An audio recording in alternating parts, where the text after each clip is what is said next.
Você já se sentiu no fim da linha, como se tudo estivesse desmoronando e ninguém pudesse entender a dor que você está sentindo? Já deitou a cabeça no travesseiro com os olhos cheios de lágrimas, implorando a Deus por um sinal, uma resposta, uma saída? Se você já sentiu isso, saiba que você não está sozinho, porque há uma verdade poderosa que talvez você nunca tenha ouvido com tanta clareza. Deus não terminou com você. Hoje essa mensagem é como um abraço do céu. Mesmo que você ache que já tentou de tudo, que orou demais, que chorou demais, que esperou demais. Mas e se hoje for o dia em que Deus decide começar algo novo em você, mesmo que o seu coração esteja cansado e a esperança pareça distante? Você já se sentiu como se Deus estivesse calado, como se suas orações subissem, mas não houvesse eco, e suas lágrimas escorressem em silêncio? Aqueles dias em que você acorda com o coração pesado, vai dormir com a alma cansada, e tudo o que queria era um sinal dizendo: eu estou aqui. Mas o silêncio continua, e é nesse silêncio que muitos desistem, porque o silêncio machuca, assusta e faz a gente acreditar que foi esquecido. Mas escute, o silêncio de Deus não é o fim, é a preparação para algo que você ainda não está vendo. É onde Ele trabalha em silêncio. A gente aprendeu que se Deus ama, Ele fala. Se Ele se importa, Ele responde. Mas nem sempre é assim e a Bíblia está cheia de provas disso. Alguns dos maiores milagres da palavra foram precedidos por longos períodos de silêncio, como no caso de José, traído, vendido, acusado e preso. Ele ficou anos na prisão, clamando por uma resposta, chorando no escuro, perguntando por que tudo aquilo estava acontecendo com ele. Mas Deus estava lá, mesmo em silêncio, trabalhando em coisas invisíveis, forjando o caráter, lapidando a fé, preparando tudo nos bastidores. Então, de coração para coração, será que você está confundindo silêncio com ausência ou desistindo porque Deus não falou no seu tempo? A verdade é que há coisas que Deus só constrói no silêncio, curas que só acontecem na espera, fé que só nasce entre perguntas sem respostas. O silêncio de Deus não é punição, é um convite para confiar, mesmo que tudo dentro de você esteja gritando por uma resposta agora. Talvez você esteja num emprego que não aguenta mais, num casamento por um fio, lidando com perdas, ansiedade ou uma solidão que ninguém vê. E você pergunta: Deus, onde o Senhor está? E a resposta vem no silêncio, mas Ele está trabalhando mesmo assim, ainda que você não perceba. Veja Moisés, que passou 40 anos no deserto antes de ouvir Deus na sarça ardente, 40 anos de silêncio, achando que tudo havia acabado. Mas naquele silêncio, Deus estava moldando o libertador de uma nação, e precisamos entender que o tempo de espera nunca é tempo perdido. É ali que Deus constrói raízes profundas, porque quando você não vê saída, você aprende a confiar. Quando não sente nada, você aprende a permanecer. Quando você não entende, você aprende a se render. E se eu te dissesse que você está a um passo de um novo tempo, mas esse passo depende de permanecer no silêncio? Você já viu como um escultor trabalha? Ele olha para um bloco bruto de mármore e vê ali uma obra-prima, mas antes da beleza surgir, precisa quebrar, cortar, lixar. E o mármore não entende. Ele sente a dor, mas não sabe que está sendo esculpido. É assim que Deus age conosco. Ele vê o que ninguém vê e sabe o que ainda não sabemos. E no silêncio, Ele está nos moldando. Quer uma prova? Olhe para Jesus. Antes do ministério, 40 dias no deserto, silêncio, tentação, solidão. Mas quando saiu de lá, Ele estava pronto, cheio do Espírito, fortalecido. Você pode estar no seu deserto agora, achando que tudo acabou, mas não acabou. É só o começo de algo muito maior. E o que você faz agora, nesse momento de silêncio, define o que virá depois. Por isso, quero te propor um desafio. Nada complicado, apenas um gesto simples que pode mudar sua forma de enxergar o silêncio. Por 7 dias antes de dormir, diga com os olhos fechados: Deus, eu confio no que o Senhor está fazendo, mesmo sem entender. Apenas isso, e permita que essa entrega vá suavizando sua alma, noite após noite. Porque o que você está vivendo hoje pode parecer escuro, doloroso e sem sentido, mas daqui a um tempo, você vai olhar para trás e dizer: foi no silêncio que Deus mais falou comigo. Não confunda o momento difícil com o fim da história. Não troque sua fé por respostas imediatas E por favor, não desista só porque ainda está doendo. Deus não te trouxe até aqui para te abandonar no meio do caminho. Ele é fiel para completar a boa obra que começou em você. Acredite, aguente só mais um pouco. O silêncio de Deus é o prelúdio dos milagres mais incríveis que você ainda vai viver. Tem momentos em que a dor grita tão alto que tudo o que queremos é sumir. Mas essa dor sufocante pode ser justamente o instrumento que Deus vai usar para transformar a sua vida e, através dela, alcançar outras vidas com esperança e propósito. Quem em sã consciência consegue louvar no meio da perda, dizer bendito seja o teu nome, enquanto tudo desmorona? Só quem conhece o Deus que transforma a tragédia em testemunho entende isso, como Jó, que perdeu tudo e mesmo assim permaneceu firme. E o final? Deus restituiu tudo em dobro, mas o maior milagre não foi a restituição, foi a fé que sobreviveu ao fogo. Foi o testemunho que ecoa até hoje, inspirando vidas, mostrando que a dor pode ser o início de algo eterno. Talvez você esteja vivendo algo que ainda não faz sentido, talvez tenha perdido alguém, recebido um diagnóstico, ou foi traído por quem confiava. Talvez a vida tenha te dado golpes que ninguém viu e você tenta sorrir, tenta seguir, mas por dentro está esgotado. Mas e se eu te dissesse que você não está só? Que há milhares de pessoas chorando em silêncio e pensando em desistir como você? E se o que pode salvá-las amanhã for justamente ouvir o que você superou hoje, aquilo que você venceu no seu pior momento? Olhe para a vida de Nick Vujicic, que nasceu sem braços e sem pernas, enfrentou bullying, dor, exclusão e aos 10 anos tentou morrer.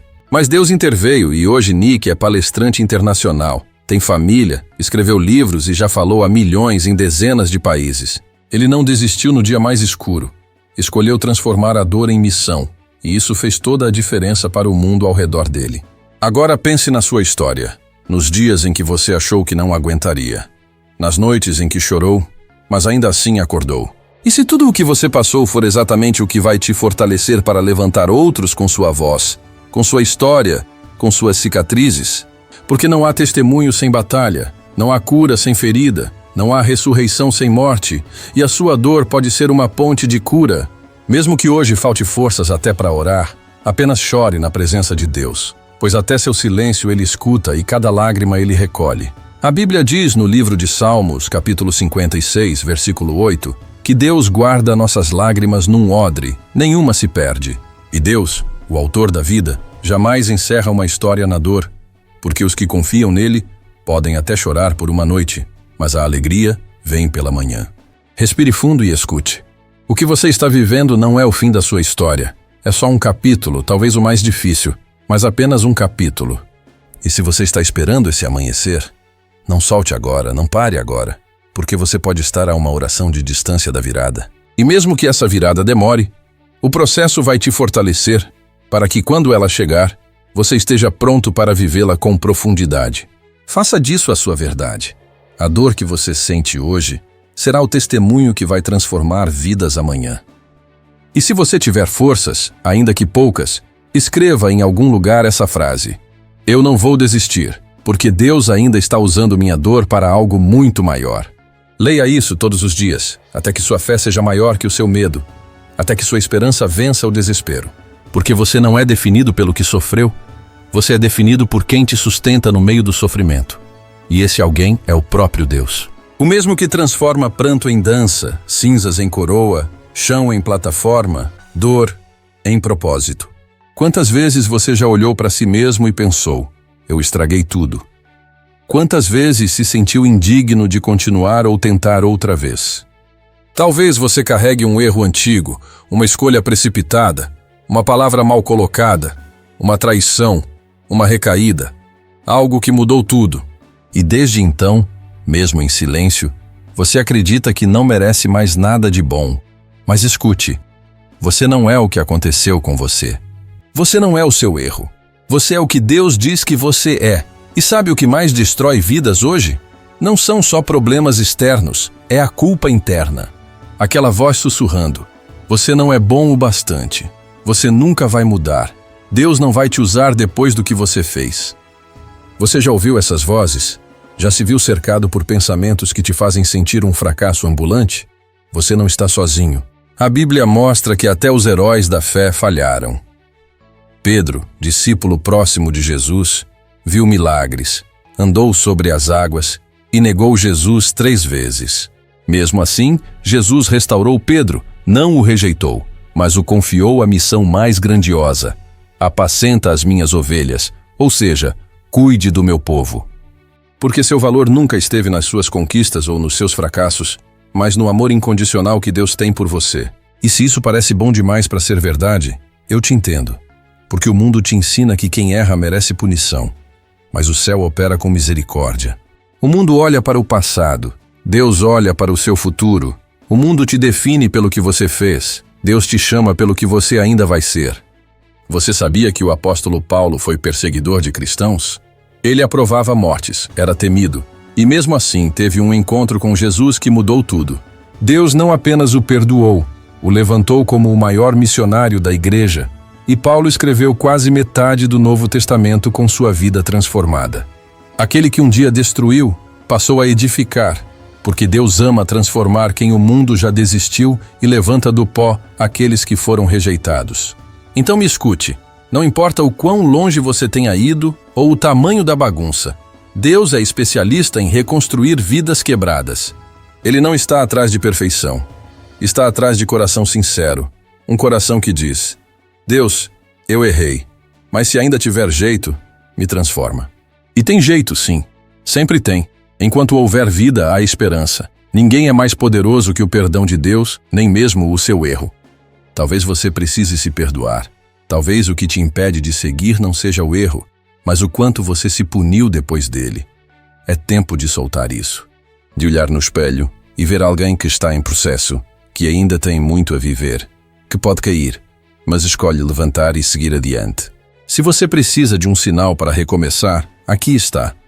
Essa mensagem, esse momento, essa batida no peito que te diz: ainda há algo grande para mim. Não ignore isso. E se quiser dar um passo prático, pegue um papel e escreva tudo o que te condena. Depois escreva por cima: perdoado, restaurado, recomeçando. Guarde esse papel como lembrete de que você não vive mais sob condenação, mas sob graça, porque a maior mentira do inimigo é que você está acabado. Mas a verdade de Deus é clara. Você está apenas começando. Você não é o seu erro. Você é filho amado de um Deus que nunca desiste de você. É como se o chão desaparecesse e o coração gritasse: acabou. A partir daqui, nada mais faz sentido. Mas o fim de um ciclo não é o fim da sua história. Você já viveu um momento em que tudo desabou de uma vez só? Quando algo seguro termina e você se vê parado tentando entender o que aconteceu? Deus não fecha uma porta para te punir. Ele fecha porque está prestes a te mostrar uma nova que você ainda não viu. E isso muda tudo. Quantas vezes insistimos em manter de pé algo que Deus já terminou? Tentamos respirar em lugares onde o ar já se foi e imploramos pelo que já passou. E quando finalmente aquilo cai, dói. Porque ninguém gosta de perder ou recomeçar do zero. Mas o que mais dói é ficar preso em algo sem vida. Deus muitas vezes permite que estruturas desmoronem não para te destruir, mas para te reconstruir em um nível mais profundo, onde só Ele pode alcançar. Ele permite o fim não como castigo, mas como começo, porque Ele vê o que você ainda não enxerga, e o que parece fim pode ser só o início de algo maior. A Bíblia está cheia de recomeços. Abraão saiu da terra dele para viver uma promessa, saindo da zona de conforto com fé. Ruth enfrentou o luto, perdeu o marido, mas decidiu seguir adiante, e Deus a colocou na genealogia de Jesus como prova de seu propósito. O povo de Israel passou 40 anos no deserto antes de entrar na terra prometida, mostrando que antes da promessa vem o processo. O fim de um ciclo faz parte do processo, e Deus quer saber: você está disposto a confiar, mesmo quando tudo parece perdido? Porque é justamente no caos que Ele mais trabalha. Como disse o apóstolo Paulo: todas as coisas cooperam para o bem daqueles que amam a Deus. Não são algumas, nem só as boas. São todas. Até aquelas que hoje te fazem chorar e te fazem questionar se ainda vale a pena tentar de novo. Talvez você perdeu alguém que era seu alicerce, ou um emprego que te dava segurança, ou um sonho que parecia certo, mas que desmoronou. Talvez você investiu tudo num projeto que fracassou, e agora se pergunta se vale a pena recomeçar. E eu te digo: Vale sim. Recomeçar é um ato de fé. É dizer, eu não sei o que vem pela frente, mas eu confio naquele que está comigo. É seguir mesmo sem ver o chão. Steve Harvey, um dos maiores apresentadores da televisão americana, perdeu tudo. Dormiu no carro, passou fome, mas manteve a fé. Todos os dias ele dizia, Deus, eu sei que o Senhor não me trouxe até aqui para me abandonar. E hoje, ele é inspiração mundial. Fracasso não é fim, é parte da construção. E talvez seja isso que você precisa ouvir. Essa fase difícil é só uma vírgula, não um ponto final. Seu coração pode estar cansado e seus olhos inchados de tanto chorar. Mas Deus ainda está escrevendo sua história, e Ele nunca termina pela metade. Recomeçar dá medo, sim. Mas e se o que vier for melhor? E se essa dor for o anúncio de uma estação nova, de florescimento e crescimento? Sua história não terminou, apenas virou a página. Deus está te conduzindo para algo novo, e o que parece fim hoje, amanhã será testemunho. Se quiser dar um passo de fé, aqui vai uma sugestão. Durante os próximos 5 dias, reserve 10 minutos por dia para falar com Deus. Mas não peça nada. Apenas agradeça, mesmo chorando. Diga, Senhor, eu não entendo, mas eu confio. E veja novos horizontes se abrirem. Não lute contra os encerramentos que Deus permite. Às vezes, é necessário perder para ser liberto e encerrar um capítulo para o próximo começar. E eu te prometo, Deus nunca fecha uma porta sem ter preparado uma janela aberta cheia de luz do outro lado. Se você está aqui agora, ouvindo isso, é porque ainda há um caminho. Ainda há um propósito. Ainda há um plano. E o fim que você chorou tanto pode ser, na verdade, o melhor começo da sua vida. Não desista! Não pare! A nova estação já está a caminho.